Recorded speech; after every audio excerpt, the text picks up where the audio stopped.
அனைவருக்கும் வணக்கம். மாண்புமிகு தமிழ்நாட்டு முதலமைச்சருடைய அறிவுறுத்தலின்படி ஐயன் வள்ளுவர் சிலை வைத்து ஏறத்தாழ ஒரு 25 ஆண்டுகள் கன்னியாகுமரியில் முத்தமிழ் கலைஞர் அவர்களால் 2000ஆம் ஆண்டு ஜனவரி மாதம் 1ஆம் தேதி வைக்கப்பட்ட அந்த சிலை 25 ஆண்டுகளை நிறைவடைகிறது. ஒரு வெள்ளி விழா கொண்டாட்டமாக, அது வெறும் கொண்டாட்டமாக மட்டும் இல்லாமல் நம்முடைய பள்ளி பிள்ளைகளுக்கு அது ஒரு ஓவிய போட்டியாக இருந்தாலும் சரி, அது சார்ந்திருக்கின்ற பல்வேறு ஒப்புவித்தல் போட்டியாக இருந்தாலும் சரி, இது போன்ற போட்டிகளையும் நடத்தி அந்த பிள்ளைகளுக்கான அந்த பரிசுகளை வழங்க வேண்டும் என்று சொல்லியிருக்கிறார். அது மட்டும் இல்லாமல் இது போன்ற லைப்ரரி, ஒவ்வொரு மாவட்டத்தில் இருக்கிற லைப்ரரியில் இந்த மாதிரியான வள்ளுவருக்கான அந்த புத்தகம் கண்காட்சியாக இருந்தாலும் சரி, இந்த ஓவிய கண்காட்சியாக இருந்தாலும் சரி, இன்றைக்கி ஒவ்வொரு நூலகத்திலும் அந்தந்த மாவட்டத்தினுடைய மாவட்ட ஆட்சியர் மூலமாக அதேபோன்று வள்ளுவருடைய அந்த புகைப்படம் வைக்கப்பட்டு அதற்கு மாலையும் மரியாதையும் செலுத்துகின்ற அந்த நிகழ்வும் இன்றைக்கு நடைபெறுகின்றது. துறையோட அமைச்சர் என்கிற முறையில் நானும் நம்முடைய வருகை தந்திருக்கின்ற நம்முடைய அண்ணன் மனுஷபுத்திரன், எங்களுடைய டெக்ஸ்ட் புக் கார்பரேஷனுடைய எம்டி அண்ட் அதே மாதிரி நம்முடைய லைப்ரரியுடைய டைரக்டர் நம்முடைய சங்கர் சார், இவர்களெல்லாம் கலந்து கொண்டு இன்றைக்கு அதுக்கான மரியாதையை செலுத்தியிருக்கின்றோம். வள்ளுவருக்கு மரியாதை என்று சொல்லும்போது வள்ளுவரை நாம் கொண்டாடலாம். அவர் எழுத திருக்குறளில் ஒட்டுமொத்தமாக உலகமும் கொண்டாடுகின்ற அனைவருக்கும் பொதுமறையான ஒன்று. ஆக அந்த விதத்தில் பெருமை கொள்கின்ற ஒரு நிகழ்வாக இந்த நிகழ்வை நான் மட்டுமல்ல, கலந்து கொண்டிருக்கின்ற பத்திரிகை துறை, ஊடகத்துறை சார்ந்திருக்கிற நண்பர்கள் நாமும் அந்த பெருமையை கொள்வோம்.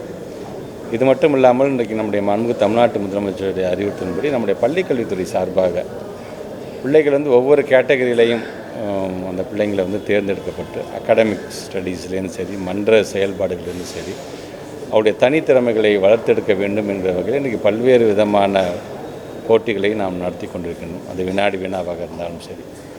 ஸோ இதிலெல்லாம் தேர்வு செய்யப்படுகின்ற அந்த மாணவ செல்வங்களை வெளிநாடுக்கு அழைத்து செல்வதை ஒவ்வொரு ஆண்டும் நாம் தொடர்ந்து செய்து கொண்டிருக்கின்றோம்.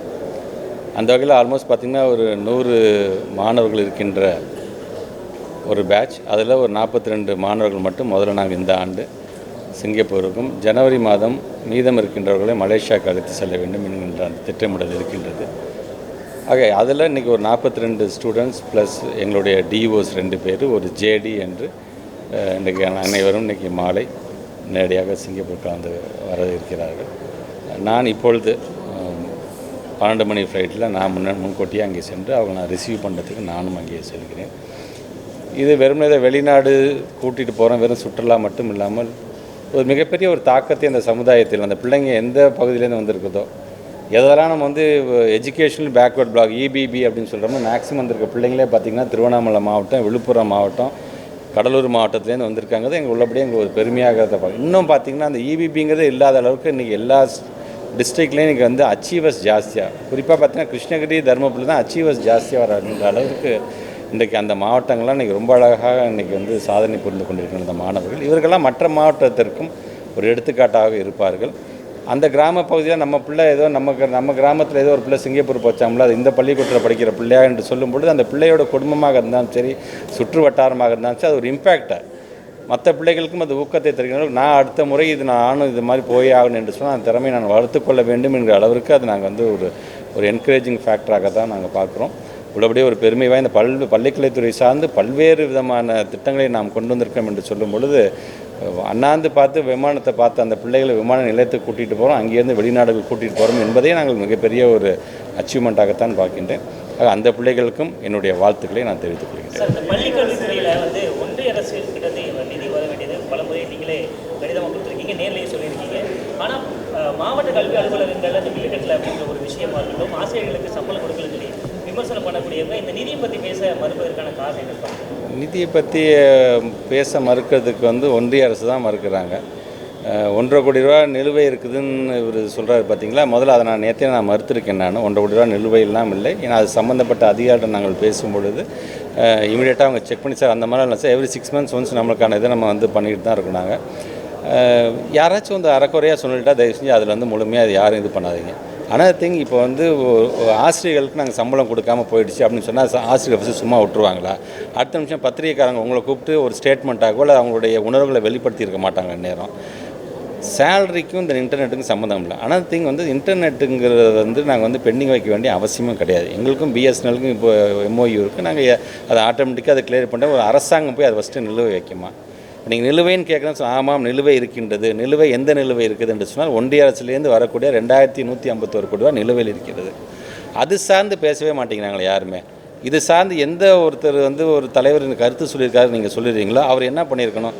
எங்களுடைய பள்ளிக்கல்வித்துறை சார்ந்து தமிழ்நாட்டுடைய கல்வித்துறையை சார்ந்து இன்றைக்கி இவ்வளோ பர்ஃபார்மன்ஸ் பண்ணுறாங்க, இவ்வளோ அச்சீவ்மெண்ட் நடக்குது. ஏன் நீங்கள் சொல்கிற SSCயில் சொல்கிற 20 அப்ஜெக்டிவ்ஸில் 18 அப்ஜெக்டிவ்ஸில் டாப்பில் இருக்கிறதே தமிழ்நாடு தான்.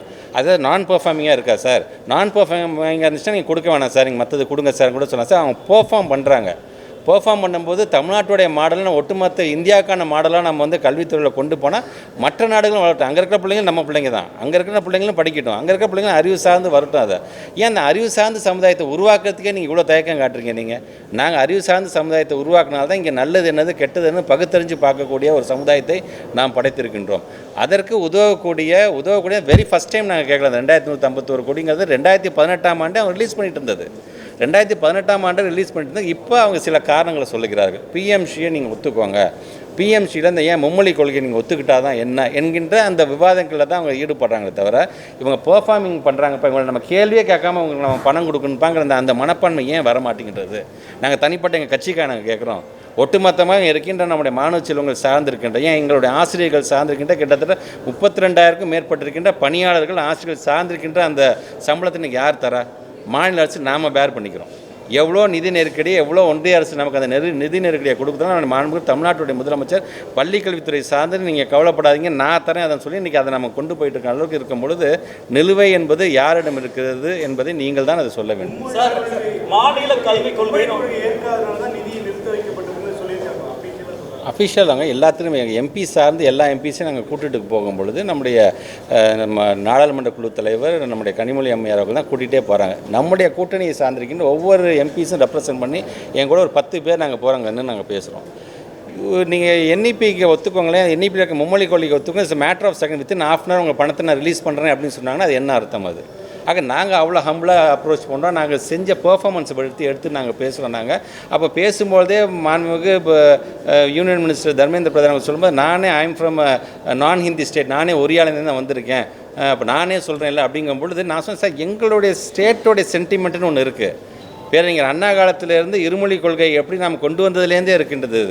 நாங்கள் எதாவது பெர்ஃபார்ம் பண்ணாமல் இருந்தால் பரவாயில்ல. இன்றைக்கி நாங்கள் வந்து த்ரூ அவுட் த வேர்ல்டு நாங்கள் போய் எங்களுடைய பிள்ளைங்க வந்து இன்றைக்கி வந்து அச்சீவ் பண்ணுறாங்க. த்ரூ அவுட் இந்தியா போய் எங்கள் பிள்ளைங்க போய் பல்வேறு ப்ரீமியம் இன்ஸ்டியூஷனில் போய் சேர்ந்துருக்காங்க. அது நிஃப்டாக இருந்தாலும் சரி, IITயாக இருந்தாலும் சரி, நிஃப்டமாக இருந்தாலும் சரி, லா யூனிவர்சிட்டியாக இருந்தாலும் சரி, பிள்ளைங்களுக்கு JEEனா என்னன்னு சொல்லி கொடுக்குறோம், கிளாட்னா என்னன்னு சொல்லி தரோம், ஒரு என்ட்ரன்ஸ் எக்ஸாம் எப்படின்னு சொல்லி நீங்கள் அந்த பிள்ளைங்க போய் சேர்க்குற அளவுக்கு நாங்கள் போகும்பொழுது தயவுசெய்து அதை கம்பேர் பண்ணி பாருங்கள். அடிக்கடி சொல்லதான் நாங்கள் வந்து மற்ற ஸ்டேட்டோட கம்பேர் பண்ணுறது நாங்கள் வந்து ஒரு இதாக நாங்கள் பேசுகிறோன்னு நினைக்காதீங்க. இன்றைக்கி நம்ம வந்து லைக் ஆன் பார் வித் இன்றைக்கி ஃபாரினில் இருக்கிற அந்த யூனிவர்சிட்டி சார்ந்து அங்கே இருக்கின்ற கல்வி முறை சார்ந்து பிள்ளைங்களை கொண்டு செல்லுங்கிறதுக்காக தான் நீங்கள் பல்வேறு டெக்னாலஜி ஏன் நம்ம கொண்டு வரோம். நம்ம இந்த டெக்னாலஜி நான் கொண்டு வரோம். இப்போ நாங்கள் வந்து அறிவிப்பு நாங்கள் கொடுத்துருக்கோம். நாங்கள் கடந்த கூட்டத்தில் அறிவிப்பை நான் கொடுத்துருக்கேன். நான் சென்சரி பார்க்கு நாங்கள் கொண்டு வரணும், ரோபோட்டிக்ஸ் நாங்கள் கொண்டு வரணும், இப்படி எல்லாமே டெக்னாலஜி வைஸாக நான் பேசுகிறேன். நான் அந்த டெக்னாலஜி வைஸ் நாங்கள் எதை பேஸ் பண்ணி சொல்கிறோம்? 60:40 ரேஷியோ SSC அமௌண்ட் எங்களுக்கு வரும்போது உடனே செய்ய முடியும்னு நாங்கள் பார்க்குறோம். நாங்கள் ஒவ்வொரு மாவட்டத்துலேயும் ஒரு ஸ்கூல் கொண்டு வர நாங்கள் ஆசைப்பட்றோம். இப்போ நீங்கள் பணத்தை கம்மி பண்ணால் நாங்கள் அது வந்து கம்மியாக்க வேண்டியதாகிடும். இப்போ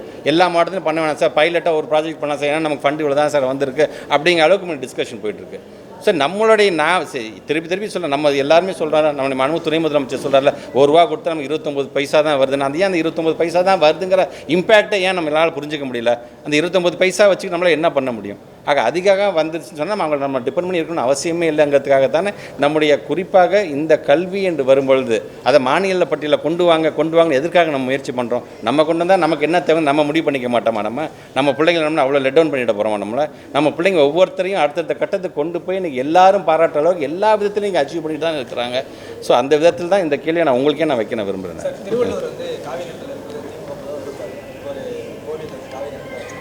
ஓவியம் வரைந்து அந்த பிள்ளைங்கள்ட்ட நாங்கள் சொல்லிடுறோம், அந்த மேடம் வரையக்கூடாதுன்னு நாங்கள் சொல்லுவோம். தேங்க்யூ.